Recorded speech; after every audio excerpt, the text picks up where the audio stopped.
అర్ధరాత్రి 12 గంటల తర్వాత రోడ్లపై ఎవరైనా తిరిగితే కఠిన చర్యలు తప్పవని G Madugula circle inspector Ramesh అన్నారు.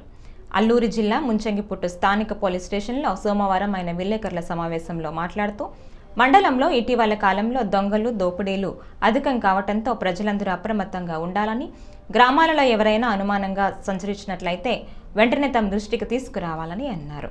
అర్ధరాత్రి 12 గంటల తర్వాత రోడ్లపైకి ఎవరైనా తిరిగి వివిధ కారణాలు చెప్పే ప్రయత్నం చేస్తే సహించేదే లేదని, ఈ విషయంపై ముంచంగిపుట్టు మండల ప్రజలందరూ పోలీసు వారిని సహకరించాలని ఆయన కోరారు.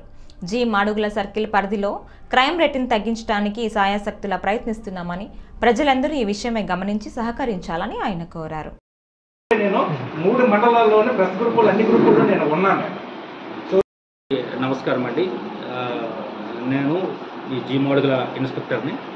ముఖ్యంగా అందరికీ తెలియజేయండి ఏమనంటే, ముంచింపుట్టు మండలంలోని గ్రామ ప్రజలకు పోలీసు వారి విజ్ఞప్తి ఏమనగా, ఈ మధ్య కాలంలోని ముంచింపుట్టులో జరిగినటువంటి అఫెన్సులను ఆధారంగా చేసుకొని మేము కొన్ని నియమాలని అమలు చేస్తున్నాము.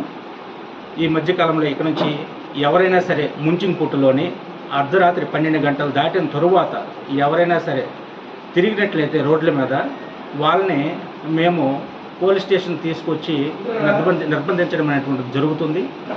వాళ్ళని వెరిఫై చేసి మళ్ళీ మేము పంపిస్తాము. దయచేసి ఎవరూ కూడాను ముంచింపుట్టు పరిసర ప్రాంతాల్లోని మిడ్ నైట్ తిరగడం అనేది నిరోధించుకోవాలి. ఆ రకంగా తిరిగినట్లయితే ఎవరైనా కూడాను వారి మీద చట్టపరమైనటువంటి చర్యలు తీసుకోవటం జరుగుతుంది. కాబట్టి దీనికి అంతటి కూడాను ముంచింపుట్టు ప్రజలు అందరూ కూడాను సహకరించాలి. అదేవిధంగా ఈ పాత్రికేయ మిత్రులు కూడా నా యొక్క విజ్ఞప్తి, ఈ యొక్క విషయాన్ని జి మాడుగుల సర్కిల్లో ఉన్నటువంటి పోలీస్ స్టేషన్లు గ్రామ ప్రజలందరికీ కూడాను మీరు తెలియచేయాలా. జి మాడుగుల్లోను, అలాగే పెద్దబైలు, అలాగే ముంచింపుట్టు మా సర్కిల్ పరిధిలో వస్తాయి. సో ఈ 3 మండలాల్లో కూడాను క్రైమ్ నిరోధించడానికి మా సాయశక్తులు మేము ప్రయత్నిస్తున్నాము. అలాగే ప్రజల వల్ల కూడా సపోర్ట్ మాకు ఎంతైనా అవసరం ఉంది. మేము ఇంతకుముందు గతంలో చాలాసార్లు చెప్పి ఉన్నాము. ఎవరైనా సరే మీ గ్రామాల్లోని మండలాల్లోని గుర్తు తెలియనటువంటి వ్యక్తులు ఎవరైనా సంచరించినట్లయితే వాళ్ళ యొక్క ఇన్ఫర్మేషన్ మాకు తెలియజేయాలని చెప్పడం జరిగింది. అయినప్పటికీ కూడాను ఈ మధ్యకాలంలో ఎవరు అటువంటిది ఇన్ఫామ్ చేయట్లేదు. దానివలన నేరాలు కూడాను అనేక రకమైనటువంటి నేరాలు జరుగుతున్నాయి.